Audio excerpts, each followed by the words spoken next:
Welcome back to the Keiser Report. I'm Max Keiser. Time now to turn to one of the original Bitcoiners, Amir Taaki of Darkwallet. Amir, welcome back to the Keiser. Up? Yeah, you know, you were one of our guests talking about Bitcoin years ago. Yeah. So you're really one of the pioneers. And I think now probably world recognized. I think everywhere you go, people... Don't big me up so much. No, well, you're modest, Amir. Let's talk about Darkwallet for a second, because this is a new project that you've been involved with Cody Wilson of the printable gun fame. Where is the project currently? It's gotten a lot of attention, obviously.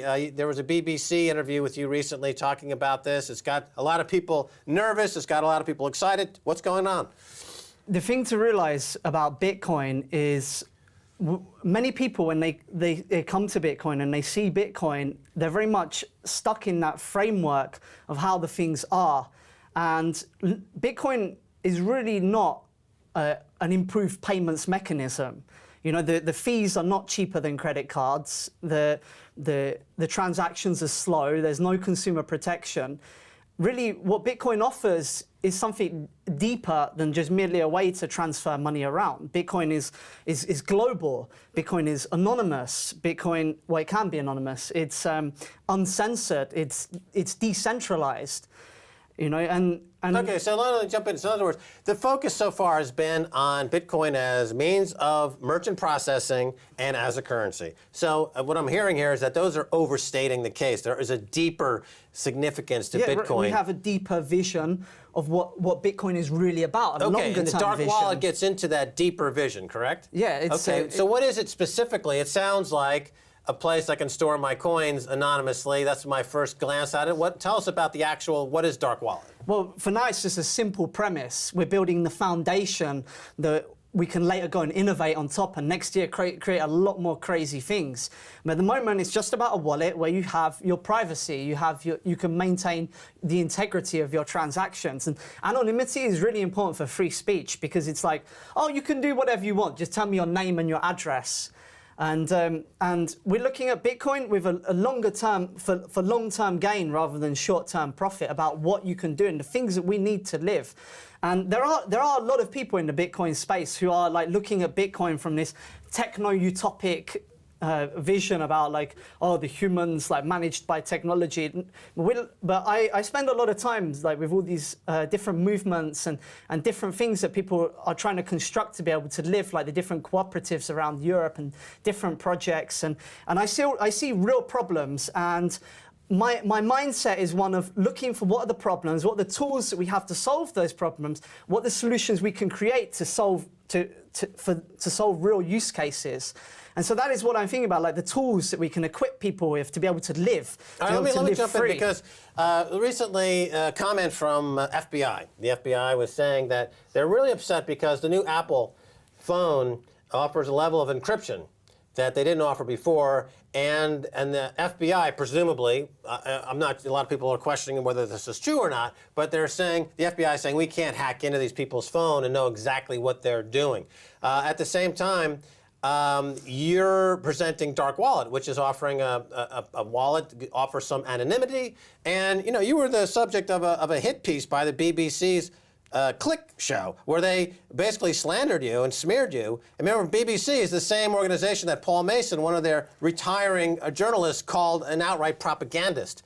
So would you see these things two connected, and are we on the cusp of a political awakening that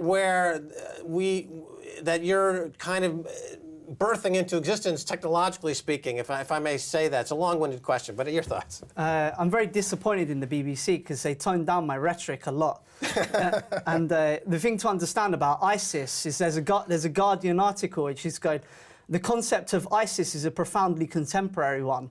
ISIS is not a state as such. ISIS is an ideological movement.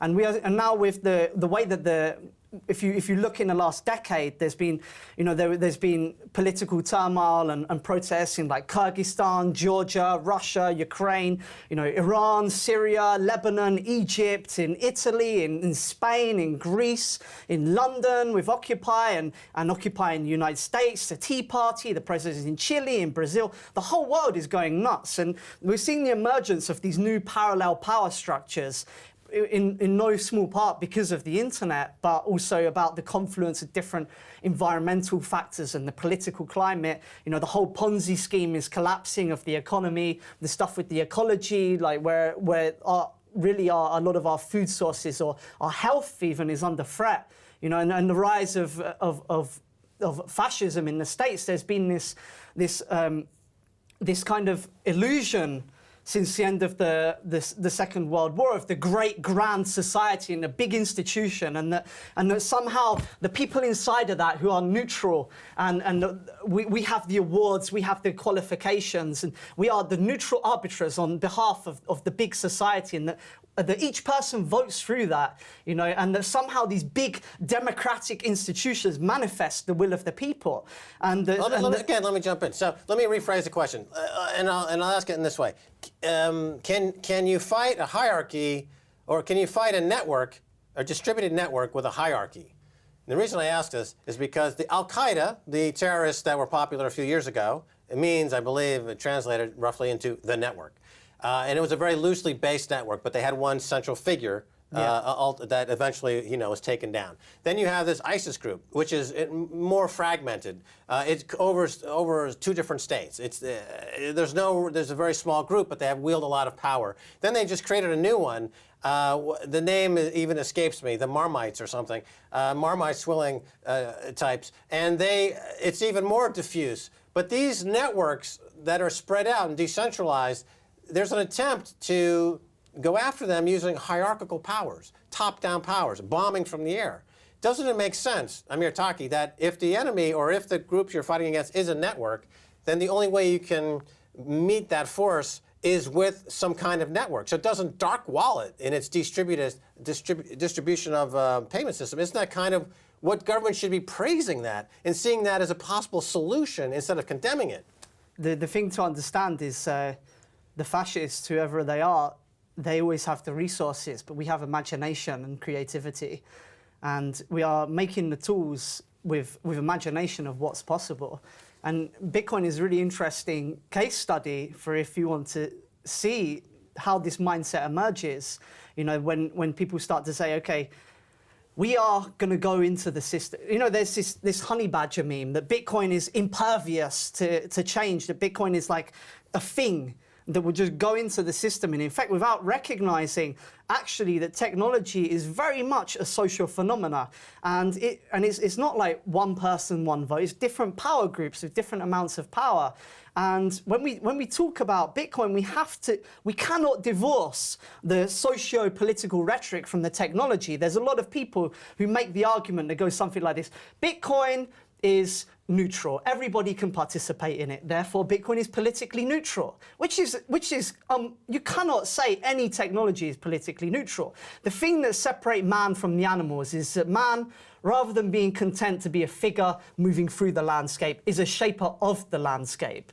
It's our tool use that it propelled us to where we are today. And technology, we have to recognize that technology is the tool that we use to live, and that we can use to construct the world as we want through creating or empowering the values that we want to see happen. And there is a lot of people now in Bitcoin who are trying to divorce Bitcoin from its political narrative. You know, there was an article recently which was called "The Man Who Really Built Bitcoin," talking about how Gavin Andresen is the real pioneer of Bitcoin and downplaying Satoshi Nakamoto. And it's like, it's playing the whole line of, you know, we are the dispassionate engineers who are developing Bitcoin according to established process. You know, not that Bitcoin is made by creative artists or individuals, that it's made according to this like big superstructures. And businessmen obviously love that. You know, like there was Bitcoin Nordic recently is saying about how, oh, we got investment from the government, you know, and they're saying that because it's like,